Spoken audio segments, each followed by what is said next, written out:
doing the dance. To make sure my nigga. Why don't Adam set up a fight between me and this dude since he think he's so tough? Like I don't want to. Josh, I'm gonna be real with you. Hey, Josh, listen. Can I just speak? I'm not gonna get emotional about this. Josh, listen. Professionally speaking, I'm not ever gonna disrespect some place I've been invited to, especially because Flacco asked me to come up here to sit in. If bro really want to fight, we don't gotta. Can y'all set this up for this? Because I don't want him to lose his job over it, Josh. Josh, I don't want to lose his job over it. Can we set it up? We could do. Can we set it up when we leave? I'm already set up. Out of respect for you guys, I'm not gonna do anything crazy at y'all stuff. But I'm just saying, if it's really that serious, can y'all, Josh, look at me, Josh. Look at me, man. I'm sorry, I was looking at the Can we could set it up. We could do charity. Adam could be the referee. It could be comical. I'm not whatever. one of those. Listen, we could do it in the back. Hey, Josh, I'm not one of those. Josh, it's not a show, is there a way where we can manage this situation where we could do this where it doesn't have a negative impact on anybody's career or anything like that? This nigga claimed that I called him a. It doesn't matter, bro. You talking like you ready to fight and Mark out. Josh, can we set it up, Josh? We could do it. Can we set it up? To answer your question, I think that suspect addressed that. I don't need to be involved in any of this. At all. You guys, as long as we could do it right now. As long as they're not happening here in the building, around the building. But what did you just say? As long as it's not happening here, in the building, or around the building. So we could go across the street, nigga. Now, let me get y'all caught up to speed.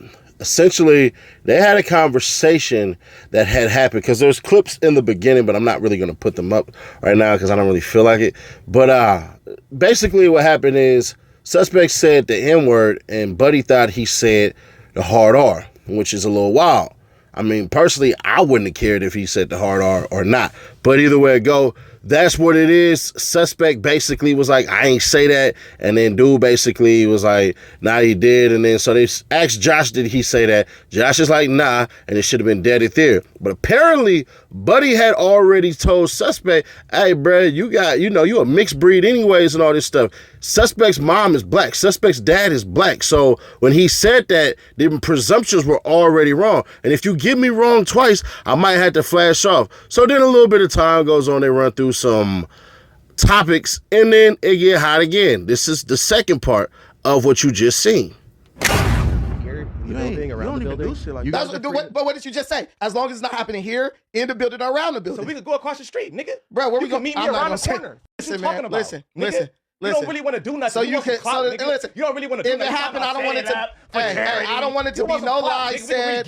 I want it to be very public so you guys can see what really gonna happen. Because there's no one on earth who think you could beat me up in a fight. But we're not gonna get to exchanging violent words. We don't need to do that. That's what I'm saying. Like, I'm just saying, if it's really that serious, Josh, if it's really, listen, as a man, if it's that serious to where we got to keep bringing it up. Bro, I'm a black belt in jiu-jitsu, bro. I fight every day. In MMA, I do Muay Thai too. I fight every day. I'm going to go fight after this is done when I go to my gym. That's nothing for me to bust down a little light-skinned nigga. Can we set it up? If you think I'm going to put your hands on me, you got well, you don't got to set it up. You got another listen. So let's go outside. Now if you think I'm gonna let you put your hands on me. Come on. See how it changed that quick, Josh? Let's do it, Mr. If you think I'm gonna let you put your hands on me. I'm gonna show you what we do to niggas who train. Come on. Just keep bringing it up. Right. Let's show you what we do to niggas who train. Josh, a couple more topics to get through. Let's go. Josh, but wait, Josh. Wait, Josh. Hold up. I know it's incendiary, but look, wait. It went from I want to fight you to what do you mean? We can go outside. Calm down, bro. Calm down. Why are you still talking about it? It went from Josh. It went from I want to catch your face to if you think I'm gonna let you put your hands on me. Did it not, Josh? That's the same thing. Let's just do it. Did you hear that, Josh? That's the same thing. Okay, what is that insinuating? We know what it's insinuating. Like I said, bro, it's just talking. Let's go to the next topic. Let's go to the next topic. Let's stop pretending like niggas is trying to fight for real. Let's go to the next topic. We can. We will. Stop arguing with niggas, bro. I'm not even about to argue. It's just, come on, bro. It's over. You trying to bring it up, trying to look hard in front of Bricc, bro. Like, I don't think none of you niggas are hard. Let's be real. I got up and said, follow me. None of you niggas are hard, bro. That's it. You didn't move a muscle. Bro, listen. A nigga who like that don't wait to go outside. He didn't even bring it up. Where I'm from, niggas don't wait to go outside. Oh, sorry. Where I'm from, niggas don't wait to go outside, Josh. If niggas really want to get cracking, they just get cracking. Do nothing with me, bro. Oh, sorry. That's where I'm from. That's what happened. Let's move on to the next topic. Hey, sus, I ain't gonna lie, bro. Little big buddy, man. He said he with the Brazilian Jiu-Jitsu black belt. I don't know if you believe it, but we got a little bit of footage. Check this out.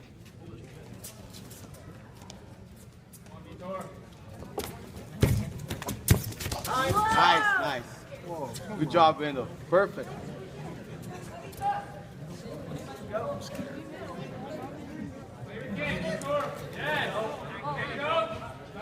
Just open the guard, Ben. Just open the guard, Ben.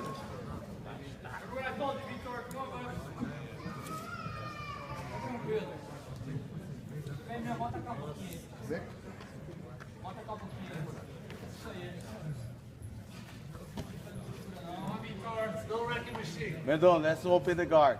Let's go. Now let's really get into the truth and then the opinion. The truth of the matter is, if Suspect would have fired on him, No Jumper's channel would have got a strike. Can't fight anyways on there. That's a strike. Then secondly, Suspect already cost No Jumper money with No Jumper paying Kelpie for getting punched on, and Suspect got suspended. So, Suspect ain't about to get rid of this legal bag that he has. That's why he said, we can leave out of here. Suspect forget it, but he ain't from no streets or nothing like that. So, had it been like a member or something like that, all right, we can get out in a little alleyway real quick and then come back, and then that's that. That's how it normally goes. But unfortunately for Suspect, dude ain't from nowhere that I know. I've never heard of him. I never seen him before or anything like that. So, that's the vibe that he gave off. Now, what was supposed to happen? And all candor, Suspect got to get better at that. But I think he couldn't because there were too many spotlights on him. There's always this crazy illustration that's painted of Suspect that he only goes off on girls. Y'all did the same thing to Sharp. But it's like, bruh, the battle of the sexes is something that we always root for. It's one of the things that blew Kevin Samuels up, Fresh and Fit, and anybody else of the Manosphere. So the battle of the sexes part, that's what it is, and it forces people to have an opinion. Normally, if you're not forced to have an opinion, you don't really care what's going on. So I think Sus had to turn it on a little bit, just so buddy know, like, hey, bruh, hold on, man. You just said this, you just said that. And so Suspect like, look, I'll tear it off with anybody. My only thing is this, and my only pushback on Suspect is this. Bruh, you're not going to keep that same energy with everybody. You know why? Because the moment that somebody is your homie and they know how to go back and forth with you, they're going to be like, oh, yeah, you punked him. You punked him. Oh, you got punked, Suspect. You know what I'm saying? So there's that. And there has to be a level of professionalism that comes with it. Where I know, hey, man, Suspect should have just went like this and then like that. Yeah, it's a little difficult in the moment, but he's still growing. And why do I say this? Why am I showing Suspect some grace? Because he still got to see me in PS2. I'm still finna whoop him in all them games he was talking about. I'm just kidding, but I'm serious too. When I get back, bro, you need to get on them sticks. We finna get it in. But all jokes aside, it's good for the moment, but it's not great for the development. There has to be a level of, bruh, you wrong. Whoop a person with the facts. Josh, did you hear me say the hard R? No. I forget who else was in there. Did you hear me say the hard R? No. That's 3-1. Majority rules. You're wrong. Flat out. Let's move along. Then all that light skin stuff, bro, here's a picture of my mom, here's a picture of my dad. You double wrong. You sure you know what you're doing up here? Because if this is what you're going to have, bro, you're going to have a very long day. You can whoop people with the facts just like you can whoop them physically. Either or works. But in that instance, it's best to have somebody, when we was younger, we used to say moted. You know, ooh, you got moted. You know what I'm saying? It's best to have that type of stuff opposed to trying to do fisticuffs all the time because it look all right for cameras, but in the long run, bruh, anybody that want to rock and everything like that, bruh, you have to keep that energy for everybody, including your own homies, which makes it weird. Do I think Suspect is a punk or a chump or anything like that? Nah, I would have been called it out. I've never known from, as long as I've been knowing Buddy's name and knowing who he is and stuff like that, I never heard of him being a punk or a chump or nothing like that. It's actually a video of him not backing down from getting from catching a 2-on-1. So those who don't know Suspect, he ain't no buster, he ain't no punk. But in this instance, bruh, you are in a business where you are supposed to speak, where you're supposed to talk. And if you can't whoop cats with logic, with the same vigor and ambition and energy that you have with the facts, you're going to have to eventually learn that or you're going to be a one-trick pony. See, you can do that and be more effective with the facts. Am I saying that he's wrong for that? Not necessarily, because in the black community, bruh, it's something about somebody being mulatto or lighter pigment where it's like they get treated like punks and chumps. Whatever reason that is, I don't know. But that colorism crap that makes somebody automatically weak, that stuff look crazy. And I ain't gonna hold you. If I was there, we probably would have just told him, hey, cut the cameras off real quick, and we would have just jumped on me and let suspect just chill back. I'm joking. But on the real, bruh, it just has to be a better way. Suspect know his mom is black. He know his dad is black. He should have just popped it up, and then shut him up. But because that's how suspect is, it's like, that's how you do it in the streets.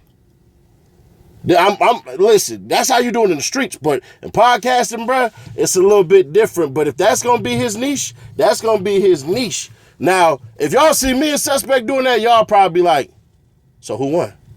It ain't going to be no, man, they finna go fight or nothing like that. But unfortunately, he has to find the right people to do that with, that can yell back with him, where he ain't challenging them to a fight because it's bad podcasting, man.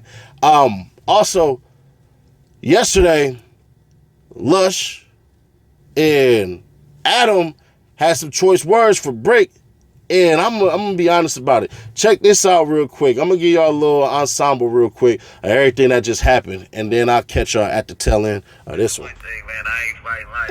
You know what I mean? It's gonna be over one day. You know what I mean? I wish that big old deal, man. It's that Bricc, man. While everybody laid up with their feet up out there vacationing, playing like they ain't got nothing for the kids, man. You already know we still keeping it strong. You know, nothing for.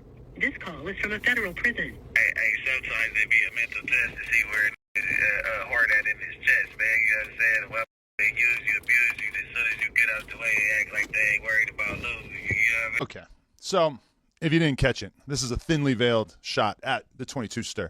I was on vacation. I did have my feet kicked up. But let's talk about Bricc, baby.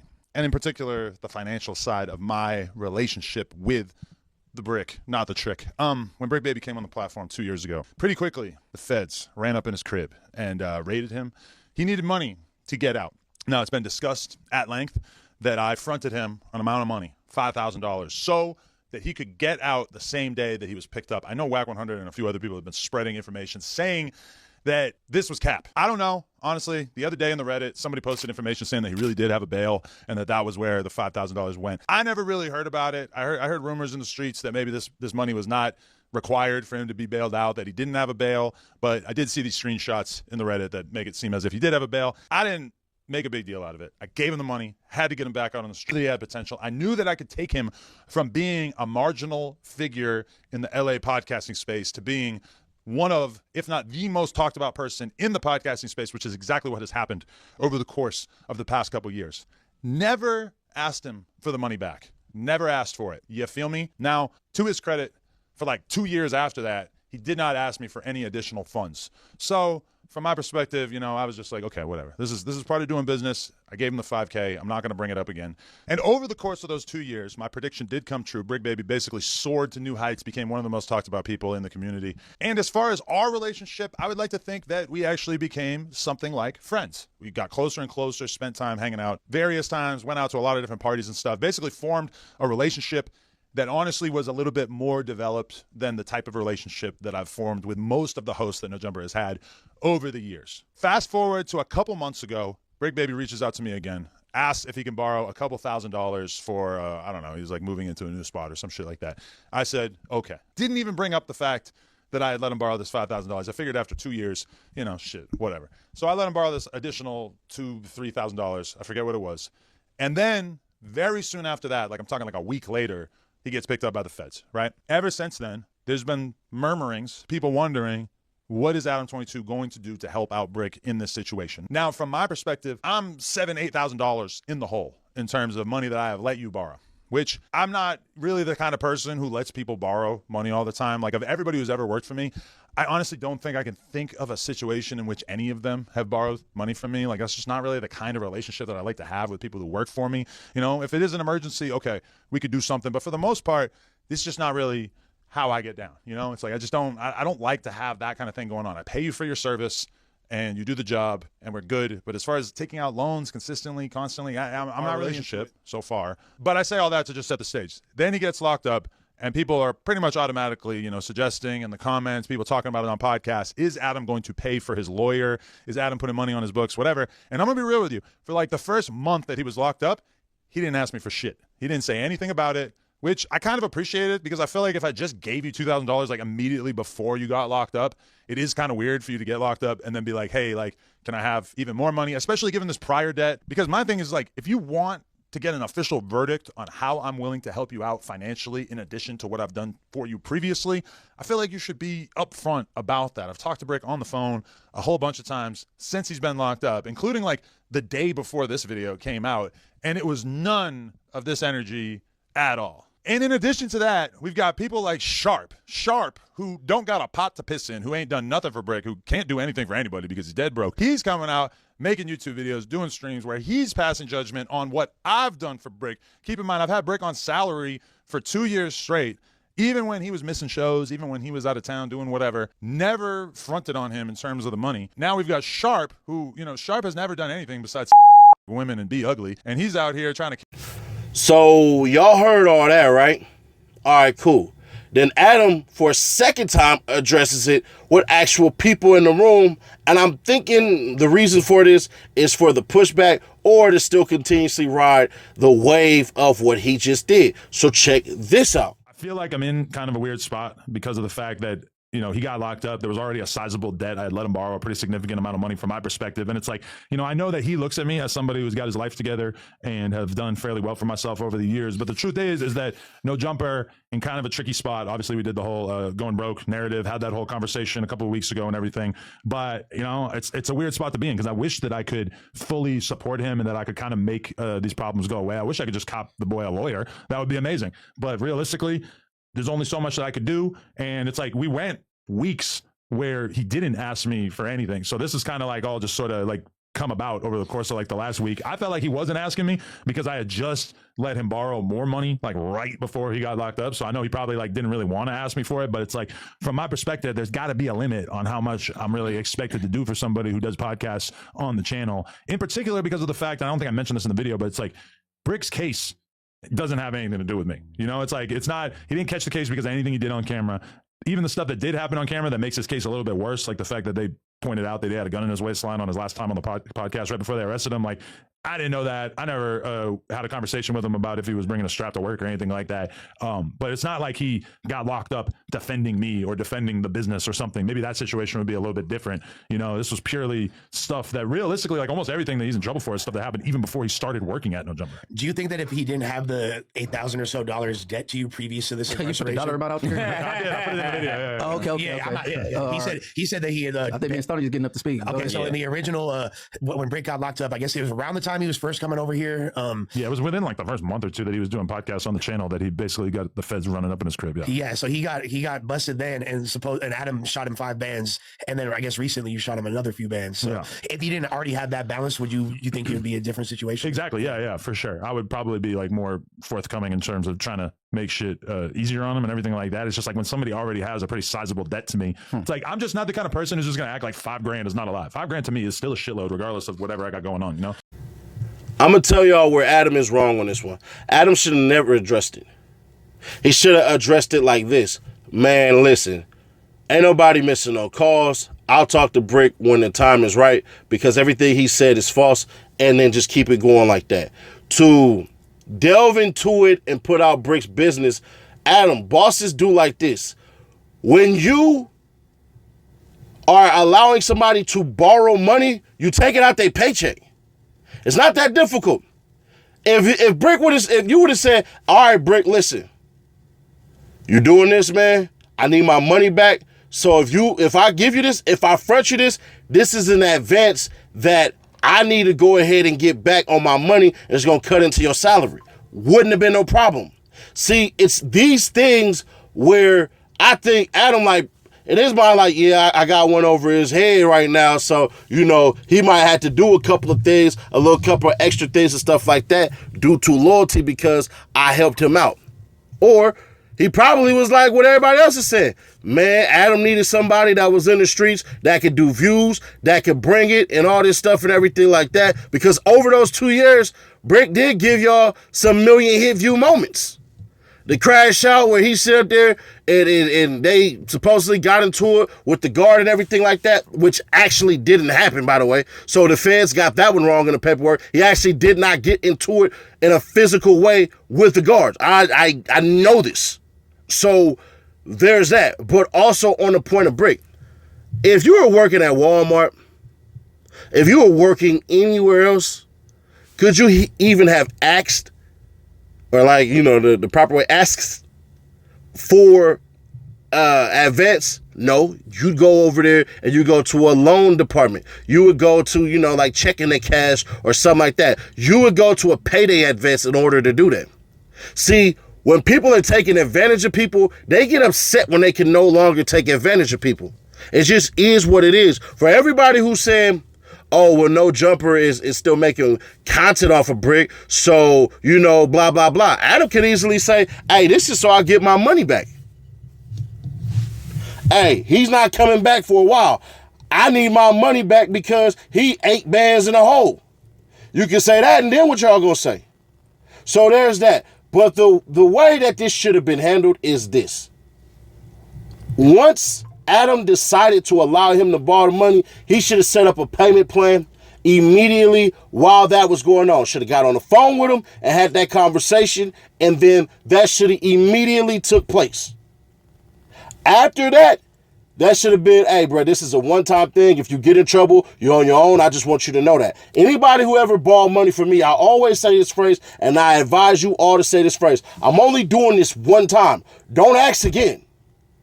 That's it. After that, boom, no mas.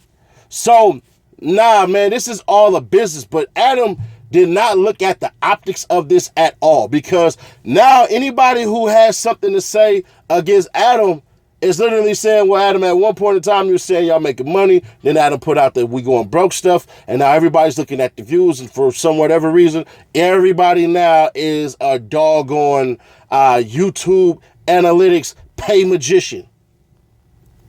If Adam owes Bricc money for running content on him, then Adam owes every single person that he's ever spoken about, as far as the news go, money as well, right? But then if that's the case, then also they owe No Jumper promo rates for people even talking about him. So it's here and there, that's where it gets at. And anybody asking, City Nash, you gonna put money on Brick's books? Nope, sure ain't doing it. You know why? Because if it was me, I know 1,000,000% Bricc ain't put no money on my books. I'm not gonna fake the phone. It just is what it is. So is that my homie? Yeah. Is we cool? Yeah, but I ain't never asked Cuz for a penny, and he damn sure better not ever ask me for one. That's still my guy, still my dog. But understand the difference. I know what it is. Y'all think for what it was. So this is a business end of the day. And Adam messed up when he didn't put a payment plan in there, because now Bricc probably thinking like, nigga, you got it. You got hella money, bro. Man, help me out, bro. We running this. We doing this whole thing, bro. I'm one of the reasons that you helped build your platform back up to prominence, because your numbers was low. It's just the truth. Go back, look at the analytics. The numbers was crazy. Then Adam said, oh, I'm going to work on a new team and stuff like that. And explicitly said, man, look, I helped build him up to prominence and all this stuff in 2 years and stuff like that. Y'all both mutually benefited. It just is what it is. But at the end of the day, bro, business is business. And the business is, don't waste your money on business that can't do business. Do I feel bad for Bricc? Of course. Do I want Bricc free? Yeah, that's the homie, bro. But all in all, a lot of these cats, man, they got to accept it. A lot of this shit was brought on them. Whether he's innocent or guilty, there's certain things that you should know how to do and how to operate. And at the end of the day, we'll see how it all plans out and pans out. Hopefully Bricc beats his charges and come back, and then they can run the bag. But if he don't, I mean, what's the point of throwing money down the drain? And I know some of y'all, man, you just said you ain't gonna give Bricc no money and nothing like that. I'll put some money on Cuz books. But if you think I'm finna give thousands, nigga, I got 4 kids too. 2 households, you feel me? Hey, it is what it is. I own a truck, you feel me? I got business to run. I got businesses, plural. So, hey, don't ask me to do something that I know 1,000,000% wouldn't happen for me. Other than that, man, subscribe, turn on bells to notify, share to keep your people aware. Hey, man, we hit that 250K. Some of y'all can get $250, man. We're going to do it 4 times. You know what I'm saying? Just for whatever reason it is. But hey, make sure you subscribe today, man. I'll catch you on the next one.